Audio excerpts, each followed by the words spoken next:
Former war correspondent Con Coughlin is the Defence and Foreign Affairs editor of the Daily Telegraph and has been since 2006.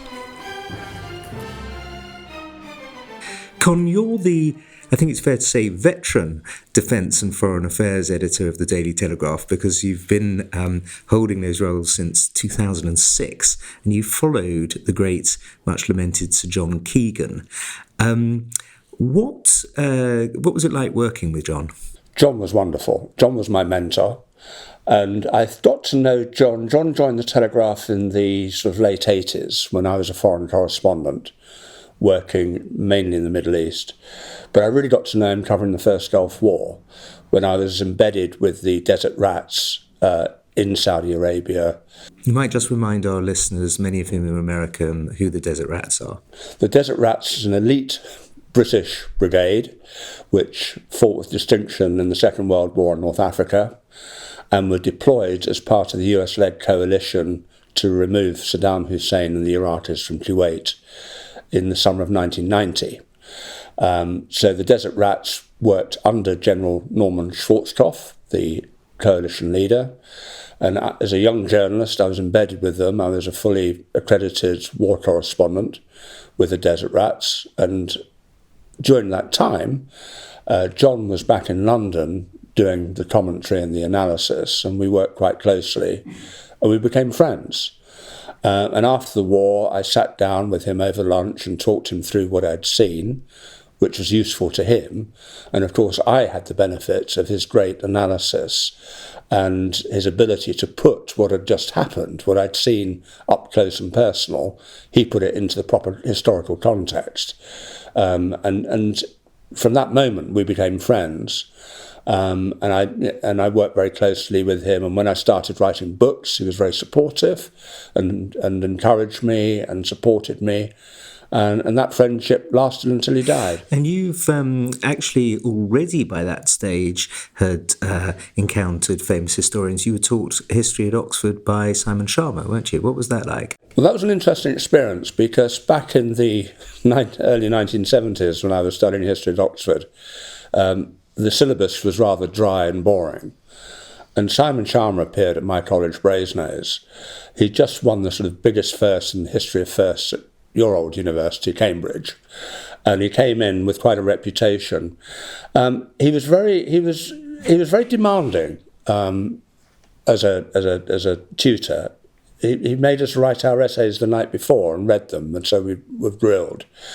But even then, I could see that his interpretation of history came from a sort of rather leftist orientation, and I'm afraid I had a more traditional view. I studied the Industrial Revolution, which is a very good way of exposing all the myths of Marxism and how Karl Marx just invented history. So that's where I was coming from. Oh, no, but haven't you seen the latest where everything to do with capitalism and the Industrial Revolution and so on had nothing to do with Western advances? It was all down to slavery and colonialism. You're not keeping up with the latest woke trends in historical analysis. Well, yeah, by the time the Industrial Revolution really got underway, we'd helped to abolish slavery, so that's what I'd say on that point. Read a history book. So right. Con, you joined the Telegraph in 1980, but by 1983 you had taken part as a war correspondent in the invasion of Grenada and also covered the Lebanese civil war, where you were nearly kidnapped by Hezbollah. Tell us about that. Well, that was one of the more scary of the experiences I've had. I should say, Andrew, that from the moment I joined the Telegraph, I was determined to be a foreign correspondent or stroke war correspondent. That's what I wanted to do. I wanted to be on the front line of modern conflict and be writing the first draft of history, as we say. Can I just butt in there, because without being too sort of in the psychologist's chair, being a war correspondent is a particular sort of form of psychological commitment, isn't it? They're a breed apart in journalism, the war correspondents. Tell us a bit about A, why you wanted to be one, and B, about the other war correspondents you know and how they're different, essentially? Well, that's a fascinating subject. Why did I want to do it? Well, the formative events of my youth were the Six-Day War, actually, no, the assassination of Kennedy, the Six-Day War, which came soon afterwards, the Yom Kippur War. And as a schoolboy, I just remember being told that these were seismic events and the world could end. And that is what generated my interest in journalism. My father was a journalist, so I grew up in a journalistic household. But I just remember very clearly those moments. And as I grew up and went to university, I maintained my fascination with these issues. The Vietnam War, of course, was a defining moment, the late 60s, early 70s. And I read newspapers avidly, coming from a journalistic family. And I particularly liked reading the great dispatches from Vietnam of the period. So when I got into journalism, I was determined to do that kind of journalism. I suppose I had a sense of adventure, but back in those days, nobody trained you for this. You didn't have hostile environment courses. You didn't have helmets and flak jackets. If you wanted to do it, you did it. When I cut my teeth doing the Brixton riots in 1981 in London, which was actually more dangerous than a lot of the experiences I had later on. But I suppose a sense of adventure, intellectual curiosity, I think it's really important, which is why I've written so many books, because it sort of opens the way to do this. I don't think, if I'm honest now, looking back, I was really prepared for the kinetic side of things. Being shot at, being shelled, being in the midst of a war zone, when you've got no training, I mean, apart from some cadet training at school, no serious military training. But I adapted to it very quickly. You learn very quickly. Sort of self-preservation kicks in. And war correspondents are a rather exceptional breed. I think there's a lot of ego involved. You want to be... I always thought of myself as the centre forward for the Telegraph team. I have to get the scoops, I have to get to the front line, I have to beat my rivals, get the stories. So it's very much a young man's game. You've got to have lots of energy, resourcefulness. Relationships disappear, which, is not surprising given you're never there. But you do want to do it. But it is a young man's game. And I think one of the reflections I have of that very intense period of my life is when I got to about 40, after the first Gulf War, I realised, and then I went to Bosnia, and Bosnia was dreadful. I thought, I can't do this much longer. I'm going to get myself killed. And a lot of my colleagues have been killed when I look back. Famously, Marie Colvin, who's a direct contemporary of mine, my book on the Assad regime is dedicated to Marie, and she was killed in Syria in 2012, deliberately by the Assad regime, but she was still doing it. She was doing something that I, in all honesty, had a look at myself and said, you can't do this. And I've got to do a sort of more grown-up kind of journalism, which is basically how I sort of ended up being the defence editor and having a more considered view of global conflict rather than getting down and dirty and being shot at all the time. Let's go back to that day that you were nearly kidnapped by Hezbollah. It was within 24 hours of John McCarthy being kidnapped, wasn't it? It was. And it was a very dangerous time. I'd been in Beirut for 3 years by then. And I'd seen a lot of action, so to speak. And in fact, the first time I was evacuated from Beirut was in 1984, when a new militia called Hezbollah, an Iranian-backed Shia militia, suddenly appeared on the streets of West Beirut in February 1984, and with banners of the Ayatollah Khomeini, the founder of the Islamic Revolution in Iran. And it quickly became clear that this was going to be a very different kind of war once they emerged. And so we had to become a lot more cautious with what we did. And I wrote a book about the hostage crisis. And to start with, the Westerners that were kidnapped on behalf of Iran, because Iran ran the whole hostage crisis in Lebanon, by Hezbollah, mainly Americans, because the Americans still had a big military presence and then diplomatic presence in support of Israel, which was involved in the Lebanese civil war. It's a very complex environment. And by 1986, to cut a long story short, there weren't any Americans left to kidnap. Then they started with the French. When they ran out of French people, they started kidnapping Brits.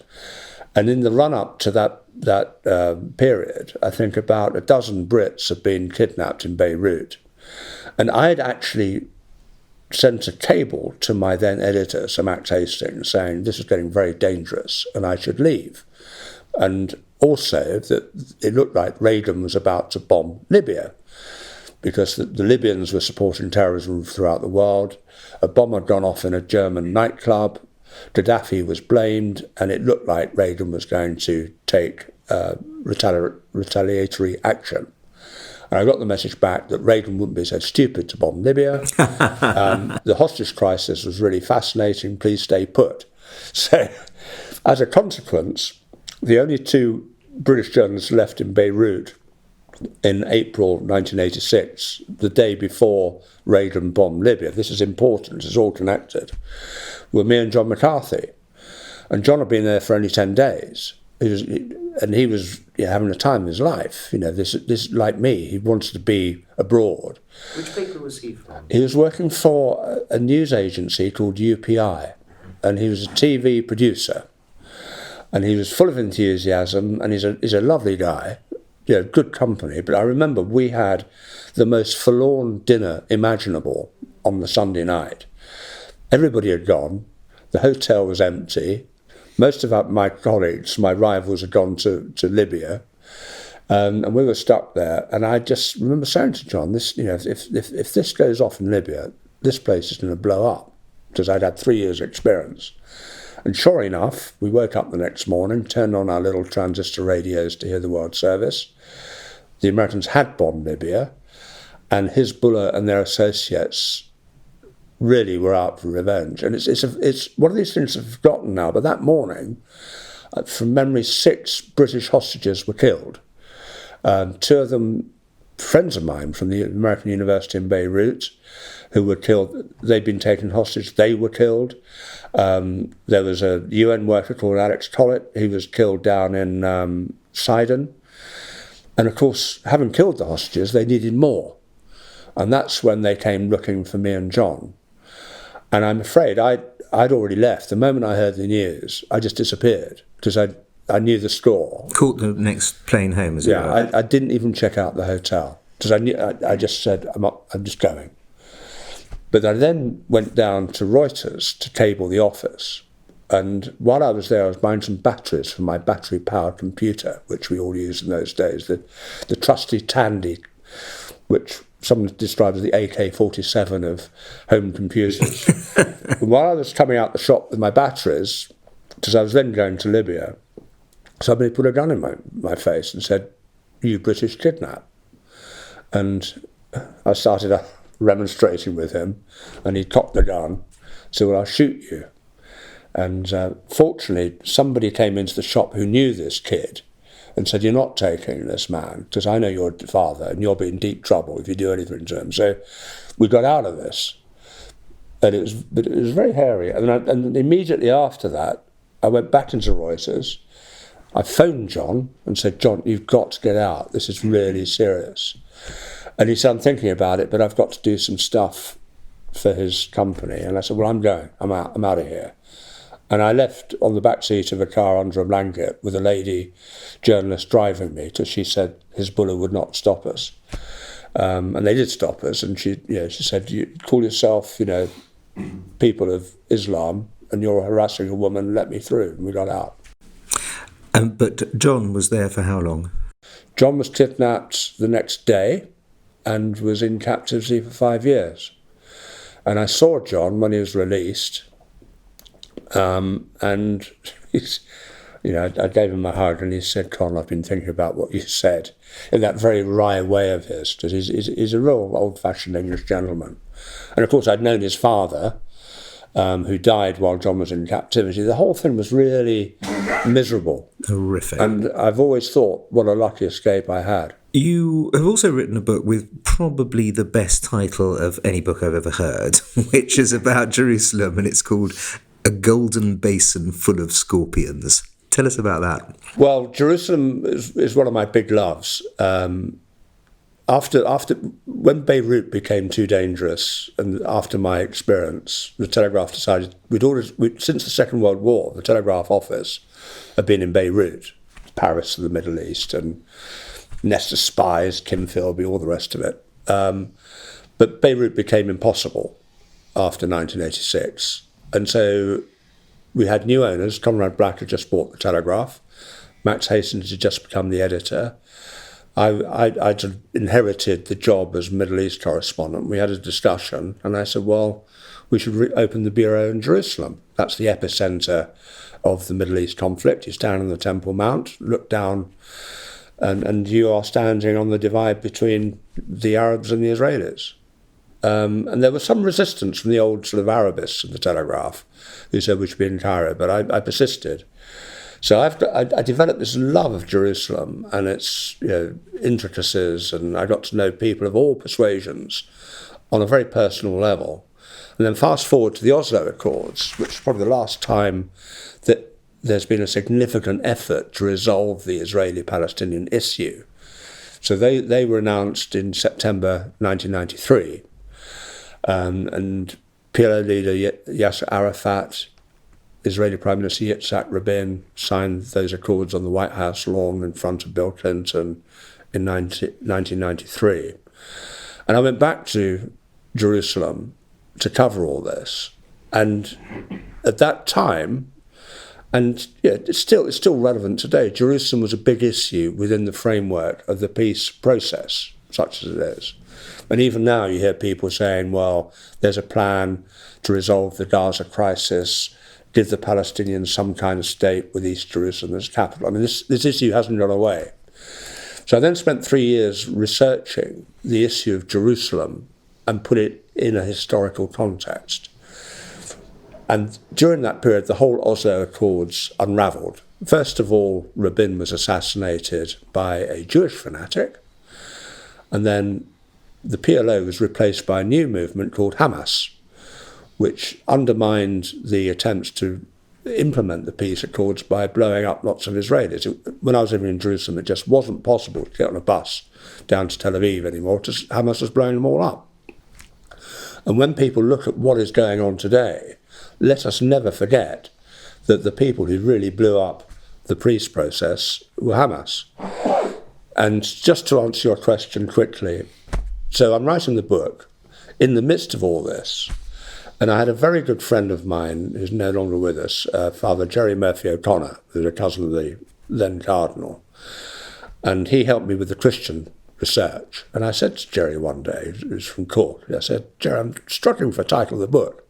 He said, well, in the 10th century, an Arab chronicler passed through Jerusalem, and he took one look at it, and he described it as a golden basin full of scorpions. And you knew immediately. I thought, this is where I am. Fabulous. And such a great title. Your biography of Saddam Hussein came out in 2002. It was a New York Times bestseller.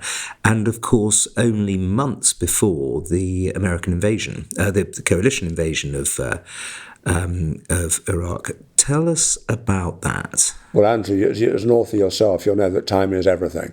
And I've been working on my biography of Saddam for 4 or 5 years, I think. And initially, nobody wanted to publish it. They thought, Saddam wasn't really very interesting. But having covered the first Gulf War and witnessed the peace agreement, the ceasefire agreement that Saddam signed to end the war in the spring of 1991, UN Resolution 687, I took a very close interest in the West's failure to implement that agreement. And it's now sort of lost to history that throughout the 1990s, we in the UK, the US and others were at war with Saddam. Throughout the whole 1990s, we had no-fly zones up in the north over Kurdistan. We had no-fly zones in the south. They were patrolled by primarily the US and the UK. Occasionally, the Iraqis would fire at them, we'd reply. And this went on throughout the whole 1990s. And now and again, Clinton would send cruise missiles in 1998 because Saddam was not complying with UN weapons inspectors. And I just took a very close interest in this. And I was also interested in the dynamics of Saddam's family. The fact that you had this sort of mafia clan who'd taken the country hostage. And you see this in a lot of autocratic states. You get a powerful figure, brings in family members. It's happened in Syria, for example.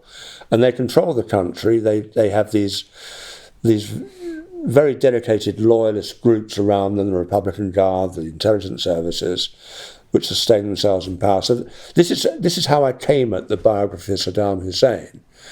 And I also had quite a big, demanding day job, so it took me some time to write the book. So it was just happenstance that the book came to be published just before the invasion. And as you said, it did very well. Brilliant timing.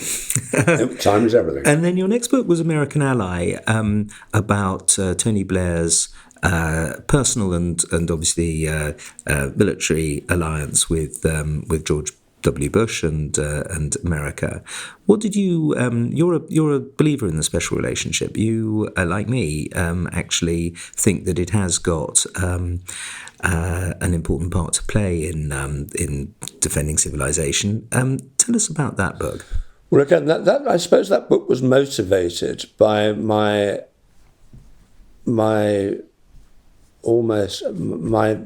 sort of horror at the way the Iraq War, the Second Gulf War as it's known, was politicized to the detriment of the Bush administration and the Blair government here in the UK. Because, as I said, there were genuine reasons for confronting Saddam in the aftermath of September the 11th. And for example, I remember talking to the then head of the British Army, General Sir Mike Jackson, about whether he was fully behind getting rid of Saddam, and he said, yeah, just 687. UN Security Resolution 687 gives us a clear mandate. He never complied with the ceasefire terms. We have every right to sort this out once and for all. Now, we know that the intelligence is flawed, etc., but the way that the left just piled in on both sides of the Atlantic and posed a genuine threat to the survival of the transatlantic relationship, which I do support. And I thought, well, I need to explain what really went on. And the great joy of writing that book is I had the most fantastic access to both the Bush administration at all levels, State Department, Pentagon, White House, and the same here. And I had an hour and a half with President Bush in the White House. I had an hour and a half with Tony Blair in Downing Street. And I did my best to really delve into how this all came about. And I mean, my reflections of that period, I mean, Bush was completely comfortable in his skin about what had happened. Tony Blair, on the other hand, was a little bit more uneasy when I saw him at Downing Street. And I think Bush said something very interesting to me. He said, Tony Blair didn't do this, i.e. get involved in the Iraq invasion to boost his domestic popularity. He did it because he actually believed in it. And I think having the courage of your convictions is quite an important thing for a politician. And I think, and I know it's a subject you follow very closely, Andrew, if you're trying to analyse the true qualities of a statesman, and you obviously you think of Churchill and people like that, is having the courage of your convictions. Everybody might say you're wrong. Everybody might find arguments to say this is misguided or whatever. But if you truly believe in something and you do it for the right reasons, I think that that demands respect. And I personally think when the history of this is all written in 50 years hence, people will be less judgmental about this and probably a lot more critical of the failures of intelligence, which led these people to believe that Saddam did have WMD. I couldn't agree more. I think that's absolutely right. You mentioned Churchill. You've written a book called Churchill's First War about his time in Afghanistan. Did you see parallels from his fighting up in the northwest frontier in Afghanistan in the late 1890s and the war that we fought there after 2001? I saw some very strong parallels, Andrew. The genesis of this book actually was a conversation with your friend, General David Petraeus, who was then commanding the US-led coalition forces in Afghanistan. And he was about to launch his surge strategy in Afghanistan, having had success with a similar strategy in Iraq. And I interviewed him in Kabul. At the time this is all being formulated. And as a throwaway line, he said, well, Con, what we're doing in Afghanistan is no different to what the Brits did in the 19th century. And by the way, it's all in Winston Churchill's book. I said, oh, really, General? That's interesting. So, of course, I came back and had a look at the story of the Malakand Field Force. Wonderful book. Wonderful book. And I thought it would be very interesting to compare what the Brits did and what we were doing. And in particular, the activities of this rather bumptious second lieutenant in the Hussars, who was out to make a name for himself. I mean, you know the story better than I, Andrew. So with any book, you need a narrative structure, and Churchill inevitably emerged as a centre point of the book. But if I tell you in the course of my research, and I went up to the northwest frontier, I travelled around Malakand, I looked at the graves of other young subalterns who fought alongside Winston Churchill and are now buried in neglected graves. I mean, there's a lot of pathos to this. But if I tell you that when I was up there looking at where Churchill fought in 1897, if you've got a map of the CIA drone strikes on the northwest frontier, when I was up there in 2012, they were exactly the same tribes, the same valleys, the same villages that were causing trouble for the British in the late 19th century that were causing us problems in the early 21st. You're known to be a prominent critic of Iran, the Iranian regime.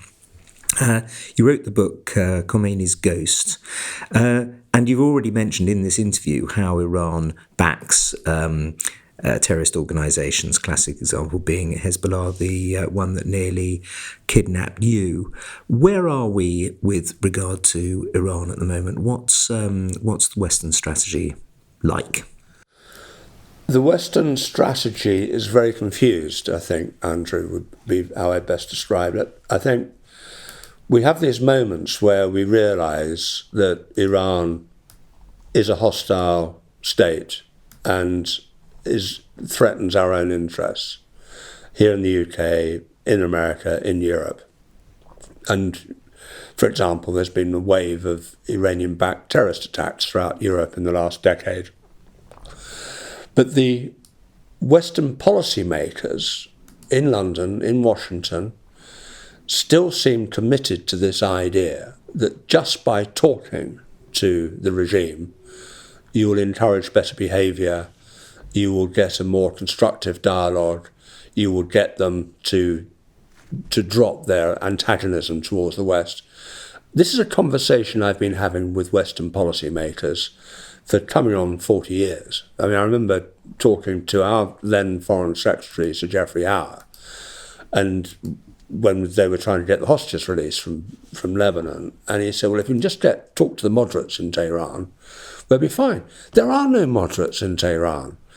And in my book, Khomeini's Ghost, I explain in detail how the genesis of Iran's nuclear weapons program, the CIA admits until 2003 and the invasion of Iraq, there was an active plan, program to develop nuclear weapons in Tehran, which the Ayatollahs very quickly put on hold once we invaded Iraq. I mean, the invasion of Iraq had a whole range of implications for these rogue regimes. Gaddafi gave up his nuclear weapons.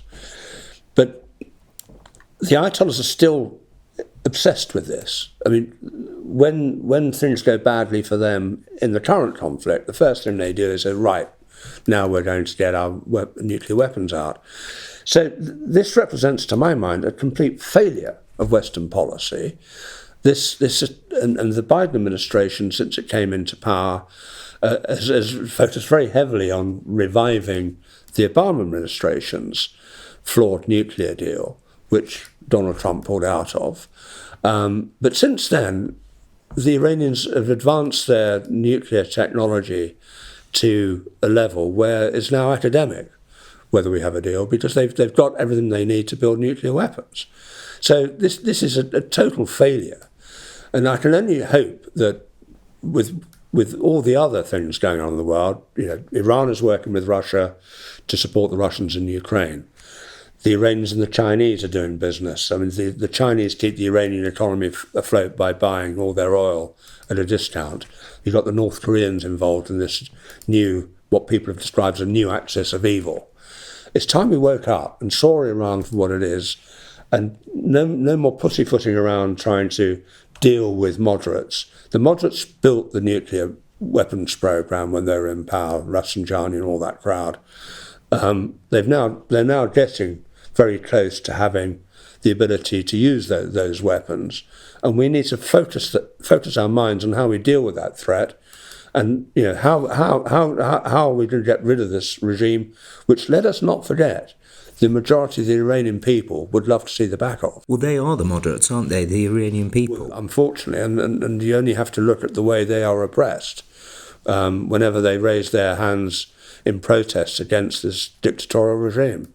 So, Saddam Hussein, you've written about, Ayatollah Khomeini, and now your latest book, Assad, The Triumph of Tyranny. Excellent book, by the way, but what is it that attracts you to these monsters? These are three of the most terrible people in modern history, and you've written about all three of them. Well, because I think there is a naivety around the threat they pose. Saddam Hussein was a monster, and yet when good people said we should get rid of him, the wave of criticism and protest, some of the biggest demonstrations we've seen here on the streets of London, protesting against the very idea of getting rid of Saddam Hussein. People, again, with the Ayatollahs, with Khomeini, the founder of the Islamic Revolution. President Raisi, who recently died in a helicopter crash, in the final days of Khomeini's reign, personally supervised the slaughter of around 10,000 political prisoners, because the prisons were getting overcrowded. Khomeini was on his deathbed, and they thought, well, let's have a clean sweep for the new regime. This is what we're up against. And my particular interest with the Assad regime was my personal disgust that he survived the civil war. I mean, the civil war technically is still going on. I think if you looked at the picture of modern-day Syria, the Assad regime only controls about 60% of the land. But he is personally responsible. Like Saddam, it's a clan thing. The Assad family, the Alawite, the minority Alawite clan he comes from, the Ba'athist loyalists, these are the people that sustain the regime in power with the support of Iran and Russia. And I just thought, there's a lot of naivety around these issues, and it's my job, as best I can, to actually set out what is really going on so that Western policymakers don't make the same mistakes. And our neglect of the Syrian civil war ultimately allowed Iran, first of all, Iran's had a very long-standing relationship with Damascus, which dates back to the Soviet era. The Russians have also had a long-standing relationship with Damascus, which enabled them to open some military bases in the Eastern Mediterranean, the only bases they had in that part of the world. So they're quite important for Moscow. But Iran and Moscow came together and helped the Assad regime survive in power. And we allowed that to happen. And when you look, fast forward to February 2022, at the invasion of Ukraine, the same Russian generals that supervised the campaign to keep Assad in power in Syria from 2015 onwards were charged with supervising the Russian invasion of Ukraine. So, we might think the civil war in Syria is over, we might think Assad's a busted flush, but what happened in Syria is so important to today, and the policy failings that allowed that to happen should be studied and reflected upon, so looking to the challenges of the future, we don't make the same mistakes. You mentioned Ukraine. If we carry on with the present levels of help from the United States and NATO, can Ukraine win? I think it's very difficult for Ukraine to win at the moment. I think there have been so many missteps by the West, particularly the US. I do hold the Biden administration accountable. I think here in the UK, our own response, particularly when Boris Johnson was Prime Minister, was laudable. The great thing about Boris is he gets it, and immediately saw what was going on when Russia invaded Ukraine, and saw the imperative of Britain standing firm. And it's a long time since we had a Prime Minister take that kind of position. You can't say the same of the Americans, I'm afraid. And I think one of the first criticism I would have of the Biden administration is they entered this conflict, if that's the right verb, with their main objective was not to upset Vladimir Putin. So Vladimir Putin's the aggressor. He invades a sovereign nation, and President Joe Biden's first instinct is, let's not upset Putin. Let's tailor our response and measure our response so that whatever we do to support Ukraine does not escalate the conflict.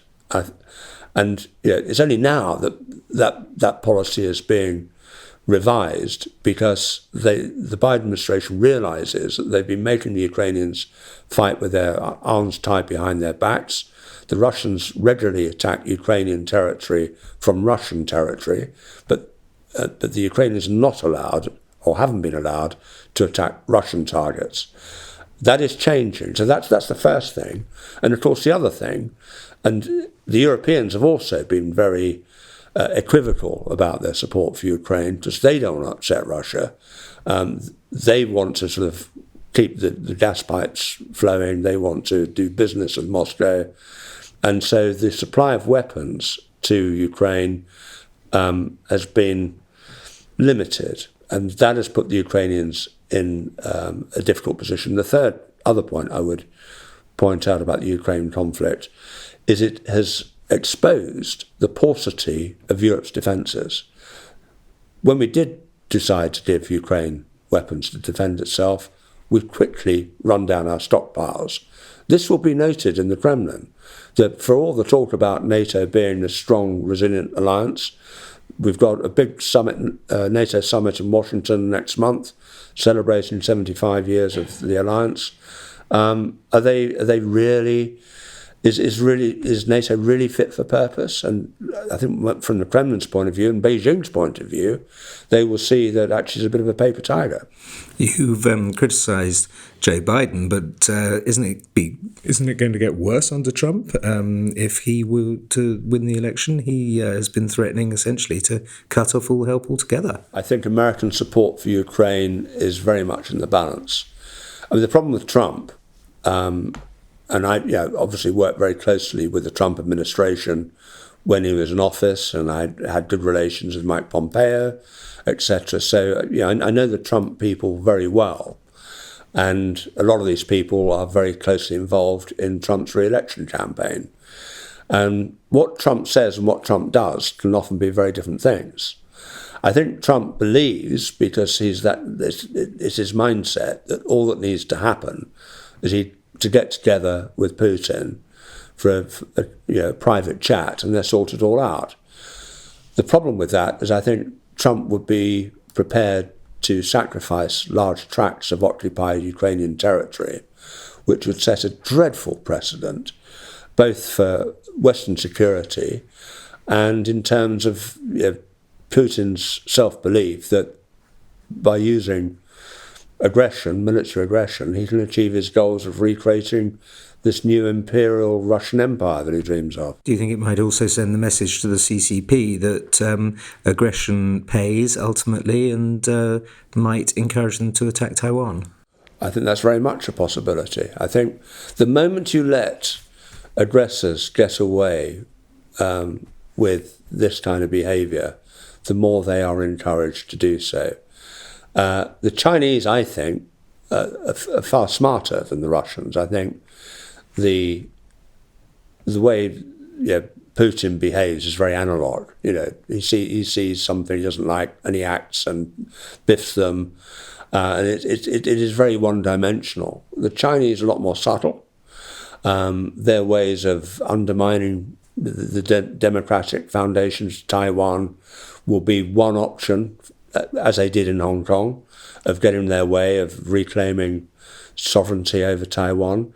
But Beijing is keeping a very close eye on this. Beijing, as Antony Blinken said when he recently went to Beijing, without China's support, the Russian war effort would be very much diminished, and they would not be making the advances they are currently making at the moment up around Kharkiv. So I think if Putin is allowed to get away with his annexation and occupation of Ukrainian territory, that is setting a very dangerous precedent for all of us that believe in liberal democracy.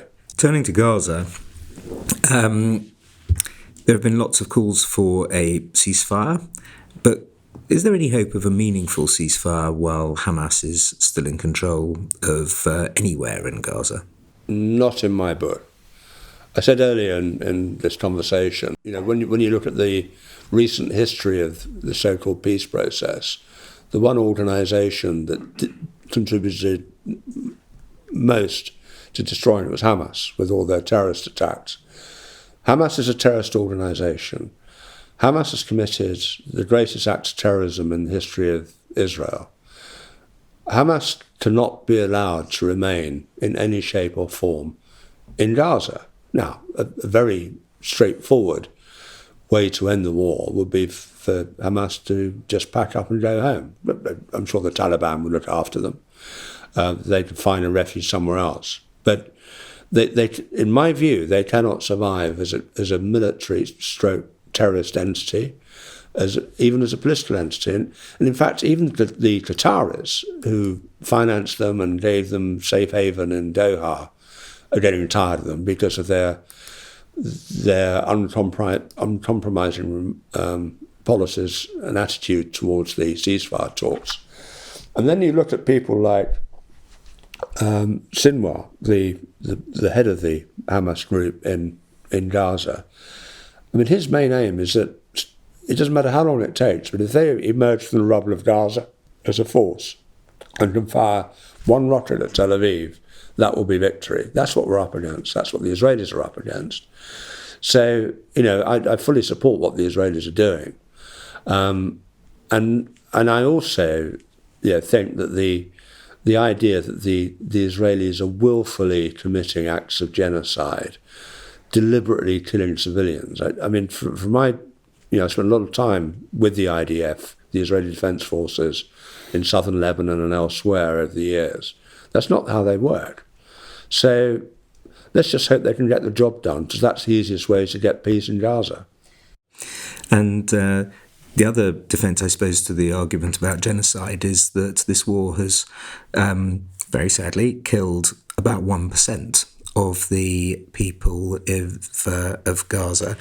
If Israel genuinely was carrying out an act of genocide, it would be a much higher number than 1%, wouldn't it? Yeah, well, the casualty figures are problematic. I mean, we as journalists can't get into Gaza, right? Not least because Hamas would kidnap us. I mean, that's what happens to the likes of you and me if we go anywhere near Hamas. A lot of the casualty figures are, well, they're all compiled by Hamas. So, but if you look at the intelligence estimates of how many Hamas fighters have been killed, which are in excess of 10,000. So that will account for some of the population. Civilians get killed in war. It's the tragedy of war. The reason I'm a defence editor and not a war editor is defence is the best way to prevent war. And I do think that the Western world needs to be a little bit more questioning of some of the casualty rates we get out of Gaza. And when they say there's mass starvation, again, a lot of these accusations are politically charged. And they've been saying them now for 6 months. They've been saying them for 6 months. They're rarely challenged by anybody. You don't hear the British government challenging them. You don't hear the American government challenging them, or anybody else. They're just taken as fact. And of course, this plays into the left-wing agenda, which is very active in support of Hamas. I mean, probably the most ludicrous movement that's appeared in recent times is this organisation called Queers for Palestine.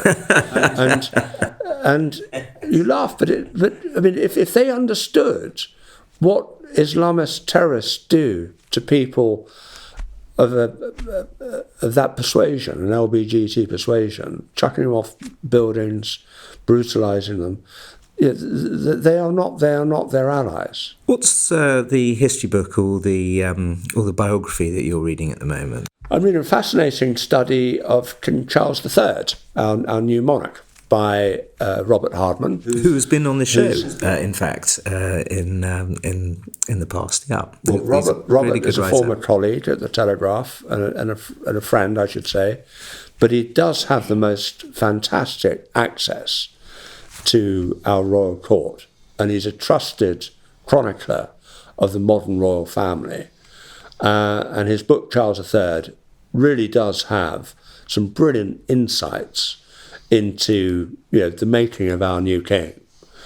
But one element, wearing my sort of journalistic hat, that I find really intriguing, Robert is a great fan of the Commonwealth, which is a much derided institution.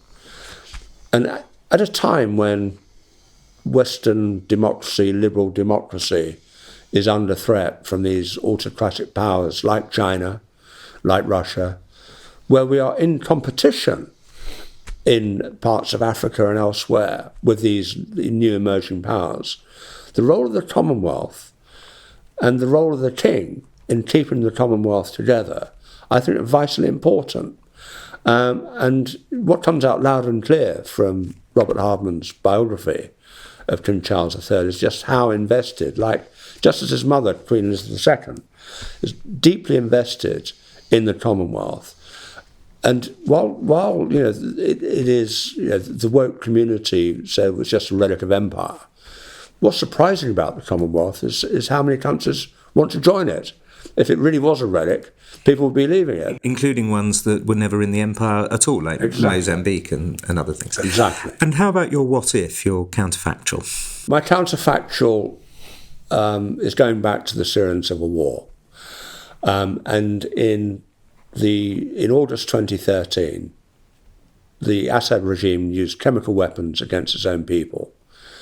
The Obama administration had said the previous August 2012, President Obama himself stated at a White House press conference, if the Assad regime used chemical weapons, it is a red line and we will respond. Fast forward a year later, the Assad regime does use chemical weapons.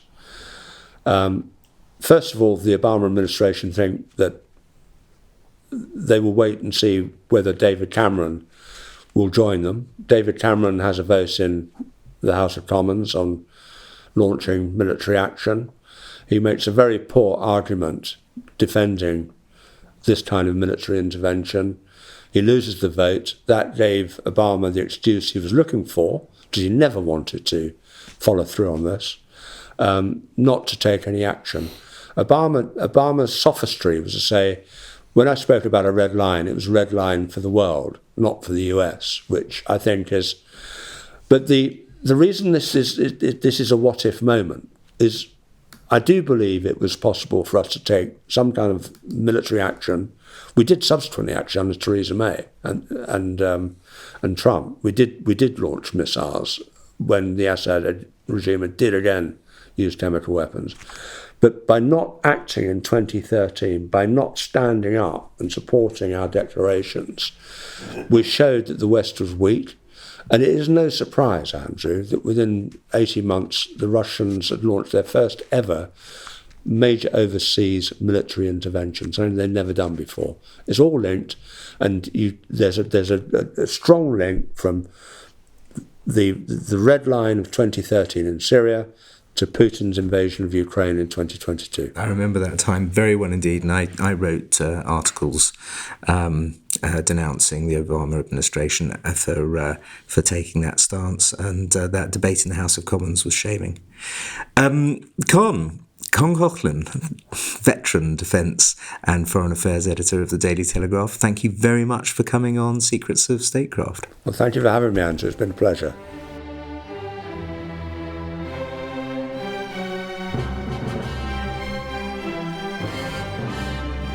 Thank you, Con.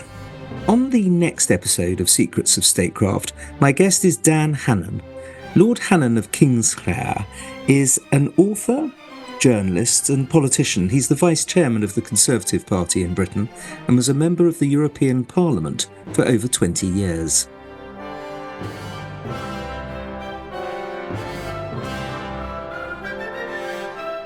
This podcast is a production of the Hoover Institution, where we advance ideas that define a free society and improve the human condition. For more information about our work, or to listen to more of our podcasts, or watch our videos, please visit hoover.org.